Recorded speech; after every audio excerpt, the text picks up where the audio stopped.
mine. What do you feel beside? I don't know where we're gonna fly like you did sometimes. Seeing eyes of mine. Love, love, love, I wanna be strong, strong, we're doing right. Okay. Hey guys, you're welcome to a channel. Wait, let's wait. Okay. You're welcome to a channel. You're welcome to a channel. Nobody's singing auto. Yeah, start now. Sing auto. Okay. You're welcome to a channel.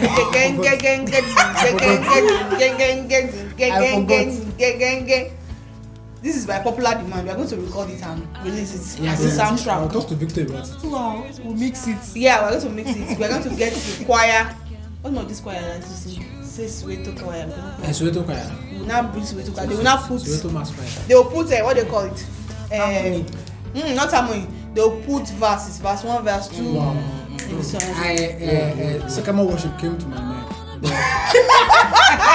sing this song. They don't know. They don't even know anything apart from rock. The rock. No. That's the only thing they know. So. Rock. Oh, okay. We'll do the rock version of it now. Not doing. Welcome to our channel, Jesus. Welcome. Hey guys, welcome to our channel, and as you see, we have an interesting couple here with us. What is your surname? No, it's Ebuka. No. What? It's Emmanuel and my son name. To be there, this part of me. So we have the Emmanuels here with us, and as you can see, the mommy here is a Yoruba person. She now marry Igbo. Like she look at Yoruba people and I say no good husband. She now follow Igbo man. She went across the Niger. Yes, to marry him. She came to Anambra State. Even though she has not gone there in physical, she went there spiritually. And she has gone there physically. If she has met my parents, she has gone there anyway. She should not go there physically. She not cross the Niger bridge. Something. She has not gone there. She has gone there in flesh. It has gone through her. And you know. Guys, so today we're talking about. We're talking about intertribal marriage, family issues, as in how all of this, there's the peculiarities with marrying somebody outside your tribe, and all of these things. So if you are here planning to marry somebody that's not part of, that's not a member of your ethnicity, or maybe even be Yoruba, but different tribes of Yoruba that seem very, very different.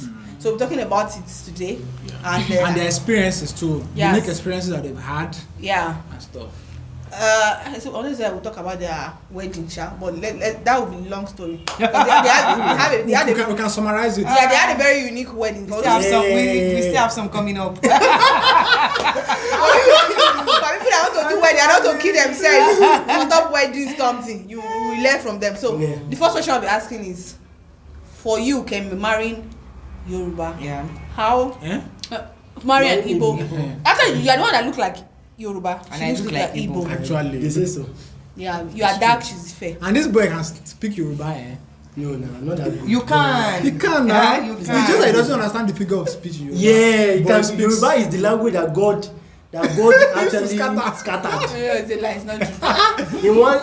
One thing will mean like 15 words. Actually, it's true. It's in every tribe now. So how was it for you? Like, what were the things you had to learn and all? Okay. When she was getting married, what are the things she? No, so far. Okay, so for me, marrying an Igbo person, well, I never even thought I was going to marry Igbo in the first place, because I was thinking of the communication barrier, not even for myself.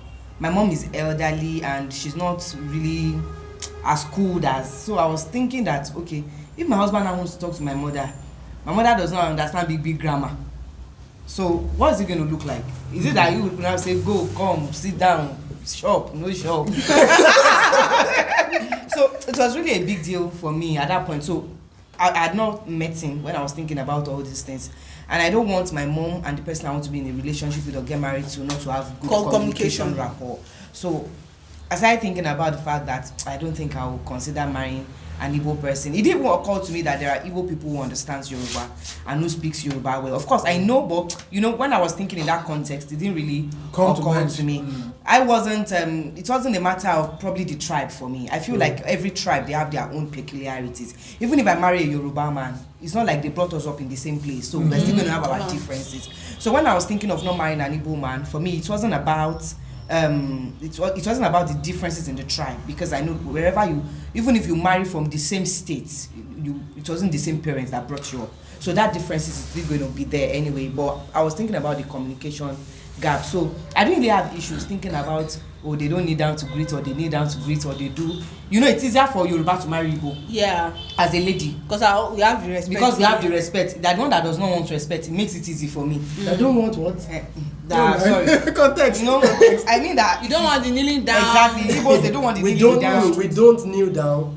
Yeah, they don't kneel down. They don't do. So if you don't do it, it's not a problem. So, but for Yoruba person, but for Yoruba person, there are some things now that if you see my mother-in-law, if I want to greet her and say, mommy, good afternoon, she doesn't mind. She walk me, good afternoon, blah blah blah. When I want to kneel down to greet my father-in-law, she's like, hey, get up. But if it's a Yoruba, you kneel down, they'll say you know you kneel down well. You're too you understand. So for me, it wasn't really a big deal marrying Igbo until I got here. I know that. Yeah, there was a big deal actually there. Yeah. So Ebuka, I said that mad. So for me, well, personally, that tribal thing has never been a point for me anyway. Except maybe when I was growing up, when I was still very young. Because I had my concept about Yoruba was wrong. The concept of that Yoruba, the only thing they do is gossip. The early days when I just started learning Yoruba, the first thing I would learn is how this one is talking about this one. I just zoned off from it. I started learning Yoruba, how to speak Yoruba and understand it at 2013. That was when I was deliberate about learning Yoruba. Oh, that's even closer. I went to school. I went to command. Then you speak pidgin. All my friends around, all these guys that speak pidgin. So is it I'm speaking English or I'm speaking pidgin or I speak Igbo? Okay. We don't do in the house. We speak Igbo. So we don't do. But I was deliberate when I started learning computer engineering. When the guys did their Yoruba, and they'll be saying things that. So I took it upon myself to learn it. So at the point I got used to. I started saying it one after the other. I asked a lot of questions. When you say one thing and it means 15 things, I will ask that what are the 15 things, I will know them, how do I use it? So for me, it was not a tribal thing, but it was about the culture. It was about the culture. So by the time I was dating her, when we started talking about when to see a parent, like a mom, it was already a big deal. I had to start learning how to prostrate. I had to start by doing push-up. Because I know that when I get there, first thing I will learn is how to prostrate. Yes. And the first time I prostrated, it was hard. Yes, it was. It's not something I'm used to. Yeah, I'm telling you. Wow. It's not something I'm used to. And then I have to be deliberate that, okay, this person is elderly, I have to prostrate. Yes. It is a... So, first time I got to their house, I had to go flat. I went flat for 3 people. So, she has siblings that are like my parents. She has big siblings. She has siblings that are like my parents. So, I have to greet them one after the other. Prostrate for the first one. Prostrate for the mother. Even they came there together now? No. The mom, where her mom was different from where her elder sister is. It's different from where her elder sister's husband. So I had to do it in badges. So I first greeted the mom. I lay down flat. Before I stood up, it was a problem. I stood up. It was like I was doing push-up. The second thing again, our second sibling, Auntie Buki, I lay down again. Mommy Nancy, I lay down. So Nancy, oh guys too. So she saw the expression on my face and she was like, Auntie Buki's husband is coming no more. When he comes, please prostrate. I said, again? Do I have to always do this? So that was the major issue for me. So you could have done that kneeling down, the one that's like it's half. No, I don't know if is that what they do in your place. They prostrate me. I guess you want to fulfill all the righteousness. Yeah, all the righteousness to remove room for proud God. Oh, proud. And but you not prostrate now. When you get to agree portrait flat. Yes. I don't even do that one. I'm used to portraying flat. But that portraying is wow. If you remember, I wore black. You're not a guy. Yeah, I wore black. You're not a guy, so you will not. Because I know that when I'm done with that, I will dust my clothes. You're not the one that will be So carrying when I'm with my parents or my parents-in-law, I don't tell my state is flat. Ne? That's what I do. Except we're in a casual environment, and I see mommy on the street, or maybe she comes here, I go down, but not flat. So, but me, it's not a problem for me because I'm used to it. But me, my father, anywhere I see my dad or my father-in-law, it's flat. Anywhere. I'm getting you. For me, it's deliberate because I know that's a statement of honor to them. Yeah. Not because I'm enjoying it. Yeah, true. So that's a statement for me. So, but I think it will be harder for you because you not brought that. Even me, I'm even thinking about it. You're not a guy. But come to think of it, the funny thing is, I think he knows that my mom is not even particular about all those Actually, things. she's not. Come to think about it, my mom is not somebody that will say that guy didn't kneel down to prostrate to greet me or that. Even my siblings, She was surprised. they're not. They are not. She was surprised. Yes, she was surprised because my mom. She's not somebody that wants you to. I think she looks beyond all these physical things. I think in the whole case now, it's a thing of respecting culture. Honoring the culture, honoring the so it's not because those people really need it. It's not because if you didn't do it, it will mean something to them. Yeah. It's just like you are telling them that I know your culture. And I want to do it. Exactly. And I know what is acceptable and what is not. It's a thing of telling them I know. Then for me too, I also think it's a statement of belonging.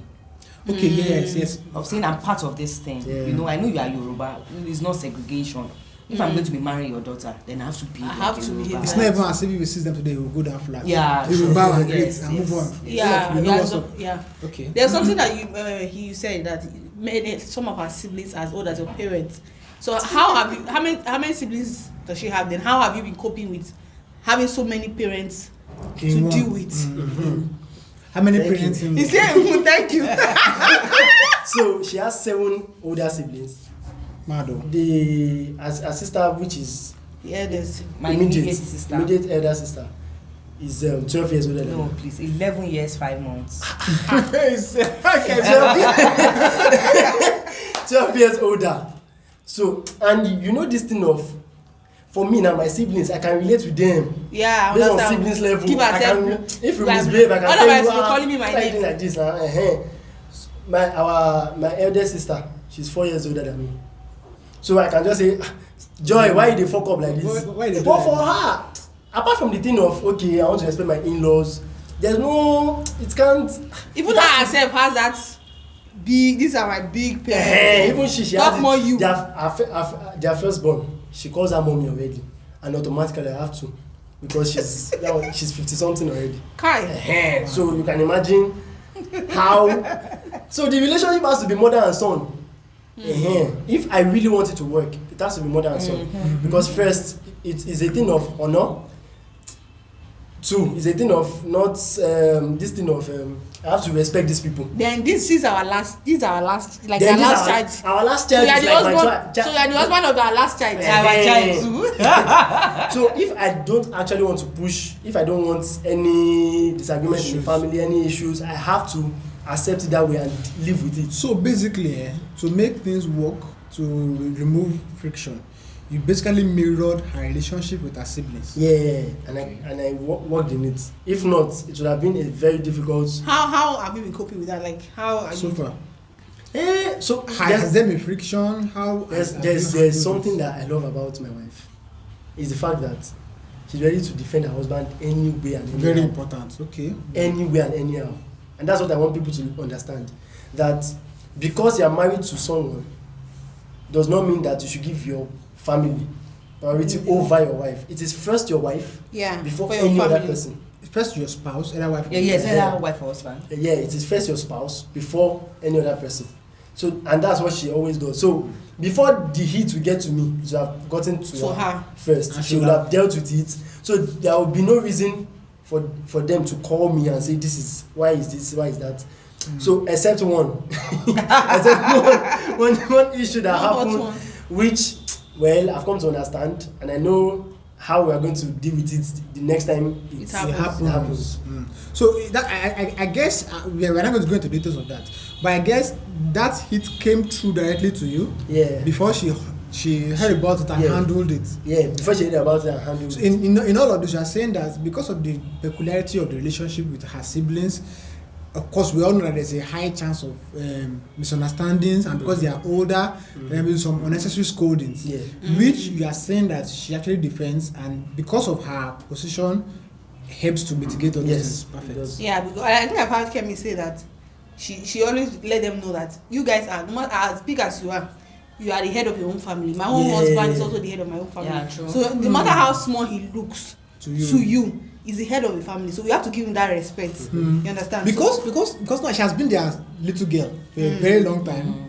So there's a tendency that they want to continue that even when she's married. Yeah. My baby, my girl. Of course, good intentions. Yeah. But I mean, it can affect. I cannot go down. I think another thing I tried to do is, even way before I met him, way before I even planned on getting married, I know that I work in the peculiarity of being the last child of people that are way older than myself. So I've learned to be independent. I've learned to take my decisions. Because it would have been really easy if it was when we now got married and I now started it. It would have looked as if he was the one that poisoned me. To put him yes, but right from time, I've learned to pass my message across that I'm an adult. Allow me make my mistakes. Allow me take my decisions. Don't make all the decisions for me. I understand that sometimes you mean well for me. And it's true, it's out of love. But if you don't allow me take my decisions now, at the end of the day, you will end up making decisions for my home. Because I will already be a subject to your decisions so well that I don't know how to take decisions. So the first thing I'm telling you is when my husband says, let's do this, I'm telling you that this is what my husband said we should do. So if you say no, I will tell my husband that they said no because I'm used to it. So I think before he came into the picture, I'd already set the structure of I make decisions. This not just for people who have elder ones. Yeah, it's general. Some people is their parents that have that strong hold on them. And so the thing is not even from the female side, not even from the guy. Yeah. Me as a guy, my dad I wanted to say that. Yeah, my mom has no business in my family. So there's some. She can advise. Good for her. Yeah. You want to say something? Yeah, there's something about Igbos. Their mothers cherish their first sons very well. Not from the wrong point, but from the point of there's just this thing about Igbos. Their first son is their eye. That's what they used to call them. They call them their eye. So when you say you hear Yorubas calling the same way you say Baba Oko. That's what. So it is literal in Igbo. So you always see mothers. That's why Igbo mothers, you always see them calling their first son to come home most times. It's first son that goes home most times because there's this thing about mother and the first son. But one thing I've before I got married, I had to have a sit down talk with her and say, Mom, I'm getting married now. I'm starting my own home. I'm starting my family. Give me that space. It should not be a come home every time. Wake up, and then now that you live in the same city. If you need me, you ask for permission to see me. Not that you just say, oh yeah, come home. And our house is not far from each other. It's not the one that you just call me and say, come home, I want to see you. So but I don't know how it works for you, but for Igbos, that's the way it works. They always want to see their first son around. So my dad, he had to deal with that thing for a while. His mom is at Anambra, he is in Ibadan. Sometimes when she's sick like that, he will have to travel home.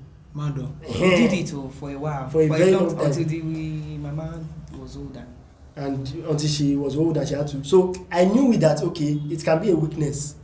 Because if I'm always coming home, there won't be that time with my family. I might be in a position where I might be in a place at that time where I have to be with my wife. You now have to choose between your mom or your wife. It's not a good place to be. And it's not. So that I won't paint her as a bad person. You have to put that boundary. I have to put the boundary from the beginning. Very important, because there are cases where the husband or the wife is doing whatever he's doing on his own decision, but people will automatically assume that it's the wife. I may not be like especially Igbos will always do that. Yeah. Maybe not always, but most of them. It's a common thing. It's common. They will say, immediately you change like this, they will say, it's his wife that caused it. It's his wife that caused it. And it's majorly because you have not accepted yourself from the beginning. So people will be like, you don't used to do this thing before. So when did you start doing it? When you start doing it, so it will not be as if because of the person. You don't allow your wife to take you away from your family. Any mother that says that is scared of my son will leave me very soon. And the truth is that you deal with it. You just have to deal with it as a mother. You have to deal with that thing of my son is leaving me soon. So we have to talk about it and move forward. That begs for wisdom on the part of guys, especially. That begs for wisdom. You must be able to satisfy your mom or make her understand that, okay, see, we are getting to a new stage. There has to be some kind of readjustment that has to happen here. Especially for sons that live with their parents before getting before starting their own family. Or people living in the same city. Or people living in the same city. Because now she's Yoruba, that is not a common thing in Yoruba land. Once you are married, the family automatically knows that he has to be with his wife. She understands. Of course, you still have responsibility to your family, but there's that gap. There's a honor for your family in Yoruba land. So I believe if that happens, she will not like it. Her siblings may get to hear, and that will be Yeah, and so I think that's wisdom. people that can say, sorry for that Yoruba. That they will say, I will call this boy's mother because they are almost around the same range. My mom is 64 or 63. Their firstborn is 53 or 52. So bracket can how far? So it's something that they can always call and that will not be good. So that's one of the issues with intertribal marriage. So I think there's wisdom there. So when we are getting into, there's nothing wrong with intertribal marriage because I mean you guys we are friends, and I can say that there is absolutely nothing that cannot work. But it just means that like what we've been discussing, that there is work to be done. Yeah, you have to look at it. Everybody has to look at the peculiarity that comes to that family. And like you said, I remember when we were talking about this. You were saying that it's not really about the culture. You now said that it's the difference in your family. Background. Is the cocoa. So I want us to talk about that background. How has the background differences in background? How has it really? So for me, the last time I was talking to Tolu, I think I was telling her that my mother-in-law is even more of a Yoruba mother-in-law than an Igbo mother-in-law. Because my mother-in-law, she schooled here. She went to secondary school here. His mother, my husband's mother. So she's practically a Yoruba woman. Do you understand? She knows all the adage. She knows, and honestly, if you were to pick between my mom and my mother-in-law, who is more Yoruba-ly, mother this thing, it is even my mother-in-law. So environment influences, where we grew up influences, and I was telling Tolu that maybe for us it's not even more of a cultural than of a background. Like using our mothers as case study. My own mom is cool, extremely cool. I mean, I grew up with my mom respecting us. It doesn't mean that when we do wrong, she cannot scold us. But my mom scolds you with respect. I think that is one of the reasons I'm a little bit bold. Because my mom will always give you that space to talk. So my mom wants to advise you on something. And she's saying, Kemi, this thing go die. If you do it like this is this thing. This is the result, and when the result is like this, people will not respect you. You will lose your dignity. That's why I'm saying it. So she tries to explain, and she wants to hear your response. Even when you want to shout, you say, "Don't shout. You're having a conversation." So that's the way I grew up. That's the way I grew up. So that builds your self-esteem. So that has built my self-esteem. So there's hardly anywhere I walk to and I can't talk. And now, looking at my mother-in-law, I mean, my mother-in-law she's an Igbo woman with an Ibadan woman's combination. Kaya. Do you understand? She has that flavor. She has that flavor. She has that flavor. So, she's a nice person. I mean, wow, she's lovely. I can go into her house and carry whatever I want to carry. But, so I saw my mother-in-law telling my husband that, keep quiet. I've never heard my mom tell any one of us to keep quiet. So it was really strange. I looked and I said, how could you tell a full grown-up man to keep quiet? So it was really funny to me. So, but I remember that I discussed it actually with my sister. There's something like this. That my sister now said, no, don't look at it that way. She said she's an Igbo woman that has lived in the Yoruba land. And the way they treat their sons is different from the way we treat our sons. You know, Yoruba mothers will say that Okomi, that's what they call their sons. There's that respect for male children that is why sometimes we say that it's like the female are born to serve the male in Yoruba land if care is not taken. So she was telling me that it's not like that it's an intimate relationship that they have. That she does not mean to shut up or keep quiet out of disrespect. You are the one looking at that either way. Because our mother has never said that to us. And don't forget that our mom is well traveled. So sometimes exposure where you've lived can also be a party. So that's why I said that it's not much of a cultural thing. It is an individual thing and a background thing. Because looking at it now, both of us, we are Yoruba. Yeah. But we have very different upbringing. In fact, there's so many things that are different in our house. She gets. So I think that also buttresses the point of beyond culture, background plays a lot of true. True. Ebuka, do you have anything to say about that background thing? Well, for Igbos, like I said, we are closer to especially the male sons. Especially the males. Males, yeah. Males. I said male children, yeah. It's in the word of this. It's tautology. No, it's not tautology. It's just era of when we have different genders. Yeah, we have. No, it's not only two genders. We have that. Male son, okay. Some can be female son actually. So, like I said earlier, that the way. So there's this thing about Igbos. You have to gain your ground, especially in you start from your family to gain your ground before you go outside. There's a spirit that enters. Well, this is not to say Igbos are wrong or bad, but there's a spirit that enters you when you cross the Niger Bridge as an Igbo man. You have to stand your ground. You have to learn to take it up. Yeah. That authority has to be there. Feel space. Yes, and that's what Igbos want. They want you to be a man. Okay. They want you to be a man that takes that ground, takes that. You must be able to defend yourself. So when you hear my mom says things like "shut up," she's expecting you that you should give her back that. No, mommy, don't tell me that. I'm a man. Mad. Yes, that's what Igbos. If you are that type that they will say "shut up" and you do like this, they will match on your head. I remember. I'm sorry for cutting you short, babe. I remember that this issue now brought me to the fact that there was something my mother-in-law did I did not like. She saw that I didn't like it, but I didn't talk about it. It was my husband asked her, "Mommy, what you said?" My mother was expecting that I should stand in front of her and tell her, "Mommy, I didn't like what you did." Yeah, because she told her. Yes.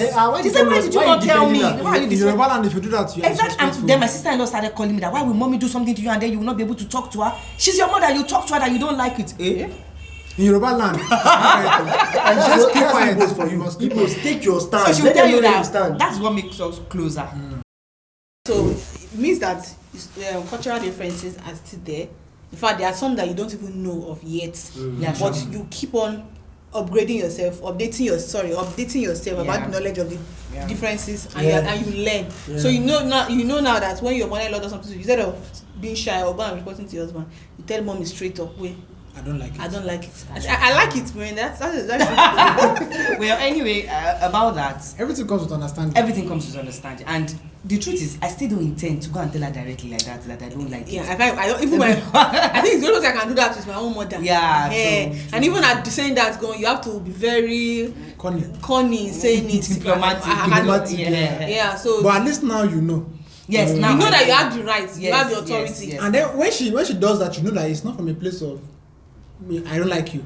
That's how she communicates. Yeah. Yes. Like when she tells Ebuka to shut up, you know that okay, it's not like that. That's not what she means. She does not mean literally. Yeah, she's not disrespecting your husband. But because I was just imagining it. Imagine going to your mother-in-law's house, you see your mother-in-law telling your husband shut up, like you'll be like, what is going on there? Should I reverse back, or is there a battleground or something? Exactly. So I realized that you talked about your coping with her siblings because they are elderly. How did you now cope with his siblings? Because now he was saying that sometimes we just call it how far now, what did they do you, all of those things, and it's strange to you that this is your egbon, what kind of nonsense is this? So how did you cope with that? So for me, I think one thing is I have nieces and nephews that are his own siblings' age mates. Mado. Yes. I have some of my nieces that are older than his siblings. So I think for me it was a big challenge because I had to bring myself to respect them. You know, if I want to look at it, I'll be like, my middle sister is 38. You are just 30. You are just 30. Who are you? Who born you? Like, and the way I relate to my middle sister, you know, we talk, we are close. But I have to bring myself to the fact that the age difference might be different, but this is somebody's older sibling. Yeah, it's still the same relationship. It's still the same relationship. It's not about the age. It's not about the age. It is older. If either the person is 2 months older than he is. You treat the person the way exactly. And my own is 12 years older than I am. The major thing is this person was given birth to before your husband, and you have to respect them. So I just brought myself to the fact that, okay, let me just take it like these are the siblings that filled up the space between myself and my sister.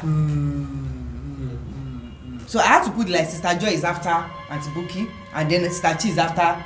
Then they now give birth to my husband, and then they give birth to me. So I had to put it in that structure for me to be able to accept them as my siblings. So just like we said earlier, now you also mirrored how he relates to his sibling. Yes. I so you don't treat them the way you would have treated them if they were your direct sibling.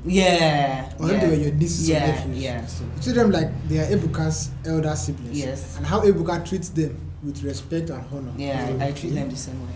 Nice. So it boils down to understanding, Yeah. Now there's some interesting thing about your wedding. Because I remember at the beginning of the year we were praying that we want to get married, and we were joking and God can do it in the next 2-3 months. And Ebuka was like to go to a place to buy engagement, all those things, or traditional wedding, and all of those things. But eventually, you guys, your wedding was very spontaneous, it was just like it just came, and it was so simple. You did the hot wedding, then you had the church blessing. I remember when I updated it on my status, people were like, for real. Me too. People asking me. I think I don't know whether you still have the video of their wedding. I'm not sure I do, but I'll check. Check, so we can just put it and you see. So your wedding, what's like? How did you? I don't even know how to ask the question. How did you come up? How did you come up with it? Then, how do you feel like you don't feel somewhere not having the big? So summarize your wedding season. Okay, so baby, you want me to talk about it, right? So our wedding season, where we had our peculiarities. So I won't say that somebody should do his or her wedding the way we did ours. Yeah. There was a reason we did it like that. And at the same time, I feel like after that, I've come to learn that this thing it's not a big deal after all. It's not the ceremony that makes your wedding. It's the vows that you're exchanging. The reason we did our wedding like that, we had some things we had to do, and of course, there were situations surrounding it, but we had to bring ourselves. I remember that we spoke to our pastor, and then he counseled us. He said something that, don't take this as if you are doing it because of this. You guys were going to get married either ways. You were just thinking it's later in the year. Now it has been postponed to. It is not earlier. It is not earlier. Sorry, not postponed. It has been brought back, forward or whatever, because of some things. So I still want you to do it with all sincerity. Do it with all of your heart. With all of your heart. Not with hastiness. Not with hastiness. Give yourself to it. So don't let it mean less to you because there's no ceremony. And I think that really, that just summarized the whole thing for us. So what did we do? We arranged for I know that till today, people asking me, Kemi, when is the wedding? Kemi, when is the cleaning? So I tell them that maybe there's going to be an after party. We'll invite you for the after party. No, I think the interesting thing is that if you are me, I'm going to be very naughty. I'm not my bed, you. So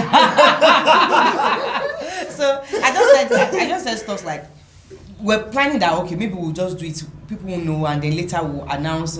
But we just thought, let's mean it with the whole of our hearts. Yeah. So we went to court. I remember that day very well. Yeah, so we went to court, we exchanged our vows, and I saw that was the most important thing.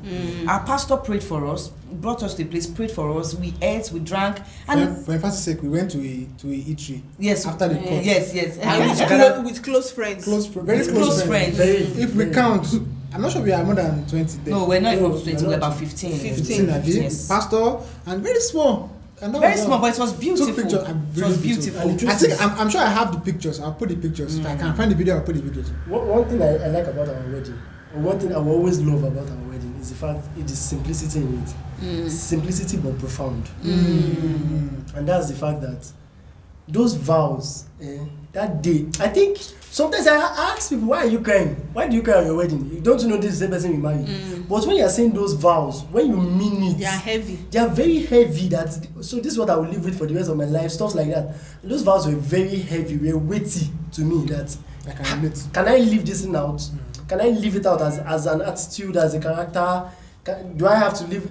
Must I live with that for the rest of my life? Stuff like that. So there are a lot of questions on my mind. I think I'm taking those vows, and that's what matters. Not about the reception. It's good though. Spend 50 million. If it was a different scenario, we would do the ceremony. Yeah. Actually, truthfully, we'll do it. Spend 50 million on your reception. Enjoy yourself. On your wedding, to spend 100. It's fine. But it's not the ceremony that. Yeah, But it was like it just came in season. I remember a Sunday. Maybe a Sunday or 2 Sundays, yes, 2 Sundays before. Pastor preached the message that day, and he said it's not that deep. Yeah, I remember. February. He spoke about the simplicity. He said the deep thing about marriage is your commitment. He said, I cannot imagine that people don't want to get married because they don't have money to host people. And like most of the pastors said, he said it's not place they used to collect one particular amount of money to get married. Exactly. Nobody's collecting bill for you. Exactly. You're the one giving yourself problem. Yes, actually. Nobody's. You're the one cracking your head on. The worst of all are people that do bridal shower. You make the bridal shower by yourself. And then you now act surprised. You act surprised for the thing you organized. That is about the most hypocritical things I've seen in my entire life. But you organize it yourself. You organize it. Come in, look surprised. You hire the photographer yourself. I don't understand. You not share. Oh, my friend, what the hell? And I think one thing that really helped us too about that is have good friends. Yeah, have the right relationship. Have friends that value whatever it is. Yeah. Have friends that if you call them to say I'm using biscuits to celebrate my wedding, they honor you. They appreciate. I don't think. And that doesn't mean we had biscuits. No, we didn't. But I'm just saying that I was surprised that our friends were in there with us. They were in fact, it was like they are taking the whole thing more than we are taking. So I remember Tim was saying, "It's your wedding. You are going to the court. You are going to make your vow." I'm like, "Are you kidding me?" So it's more about really for me that day. I was normal. What made it special for me? Just my friends. My friends took it like our friends are doing something wonderful today, a life commitment, and they surrounded us and have good friends. So this is really profound, Sha, really, because we have been saying people misunderstood us at some point to mean simplicity to be cheap. No, stuff like that. So you understand? No. So and some other people also misunderstood it to mean that. Do you mean that big wedding is wrong? No. So I think this is a perfect scenario. Yeah. If the circumstances were different, your wedding would have been big. Yeah, very big. And me, about 3,000 guests. I'm telling you, and it would have been lovely. Yeah. There's nothing wrong in it. Yeah. But circumstances are different. So when it gets to a point where you have to make a choice, I mean, don't take a big wedding. Don't over what you have to do. Yeah, over the commitment. Yeah, how do you know how many people had to? A lot of people had to say, "Oh, she did her court wedding. Was she pregnant?" Yeah, of course. That's questions. People. Yeah. There were questions. Yeah, There were questions like, was she pregnant? Was she? Of course, you've waited for how many months now, and you've not seen me with any pregnancy, so you understand that. I can imagine disappointment in their spirit. Yeah. Actually, it was just a unique scenario. Some people say she come out. Some people will say that too. So this is where, Sha. We're a society that is so we are plagued with this thing about parties. Yeah. I think let's just honor marriage for what it is. Yeah. That's Other things are just attachments. Yes. They are not the real deal. If the opportunity you have opportunity to do it. Fantastic, because it's enjoyable, it's fun. It's fun. See people, you dance, you stop. For me, it's not fun, Sha. In the end, tiring. It can be. It can be tiring. It can be very tiring. Like this time last year. My head was banging in the house everywhere. The whole house was, everybody was coming to, nothing else than wedding. I remember it was even the night before the wedding night. One of my mom's friend now coming there. They didn't tell you anything about wedding night, how you the gel to use, all of these things. I think nobody told me. And I'm planning wedding this, I didn't want to talk to you. Your mother did not talk to you, nobody talked to you. I said, so that's the problem. So some of the things that are even more key and important, they didn't talk about it. That's how she thank God for our friends that helped us with that. Because the truth is, how would it have been on the wedding night? And then thank God for the gel. That guy. He gave us. I said to go and buy carton. Supply all your friend. I get my No, honestly, I bought you KY jelly that day. Yes. Honestly, we should. And Prastamol, abi. No, But Prastamol. I think it's Willie that bought Prastamol. I bought Prastamol for Williams. for Victor. Is it Victor? Victor, yes. Okay. So me, I think I'll take that advice. I'll buy a carton of KY jelly and be giving my friends on their wedding day. I think I gave Victor that gift, I gave Willie that gift, and I gave you that gift too. If there are people you call your friends, I feel friends should not. Let's not be hypocritical about Exactly. it. You are getting married. I'm already married. There are some things that I will be in the best position to advise you. And we kept asking first, the second, alpha. Has he opened? That's how, as you have you broken the wall of Jericho? Then we also where do you want to use for your honeymoon and all of that. I think those are important things. Those are things you talk to your friends. We made a video here and we talked about our experience, and I'm glad that so far our friends get married and we're able to see. Yeah, in fact, I think we're the ones that had the biggest problem. I think other people subsequently had easier. Look at Victor. Victor had everything. Victor was plain. Hey, that's somebody's privacy. Nah. Guys, you're welcome. Thank you. We have come to the end of this video. It's already entering another dimension. Please. Thank you guys for watching this day. Yeah. We are honored to have you. No, we are honored to have you come to our channel. We are honored to be privileged. Yeah. So for everyone to say, this is Kemi and this is Ebuka, Emmanuel. Yeah. Kemi is my sister. Ebuka is my friend. Wow. Yeah. Mario. Tolu is my sister. Tim is my friend.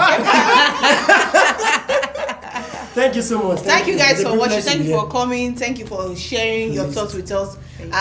Guys, share this video. Wait, artist or something. Okay. Thank you guys for coming. Thank you so much for sharing your wisdom with us. I see a spirit of pastoring in your life. Wow. Yes. In the next few years now, you will remember what I said. So guys, thank you for watching. This November is special for us. Our wedding. Yeah. I think wedding anniversary It's next week actually. Next week Monday. Yes. So November. we release a video. But by God's grace. By God's grace. By God's grace. We don't be consistent these days, and it's to natural circumstances. But we'll do our best. So we try to release a video and talk about 1 year marriage. Thank you very much. Man, that video go long, man. God bless you guys. See ya. Share this video. Kisses. Like Kisses. it. Lovely. Comment on this video. And subscribe. And subscribe. Very important. Bye.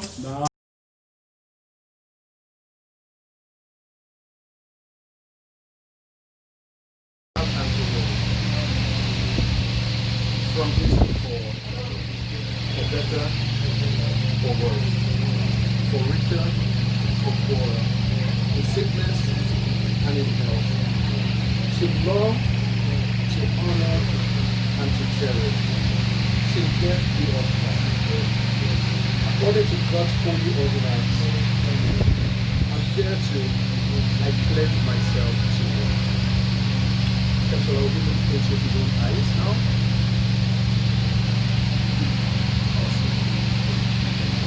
I say I.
couple of seconds to express your heart to your wife. And I expect it to be a little more than a handshake. So you may now kiss the bride.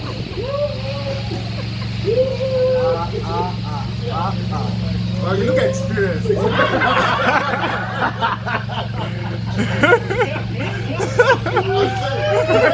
said I stopped this flow. think I'm like genuine. I'm sorry. I'm telling you. That's enough for we have unmarried teenagers. That's Go too far in that moment. But can we pray for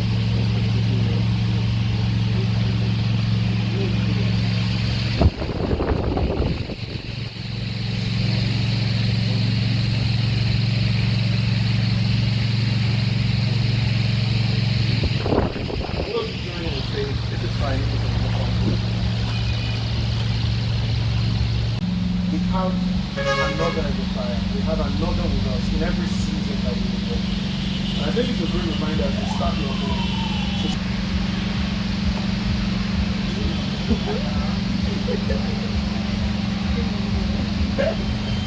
The corridor.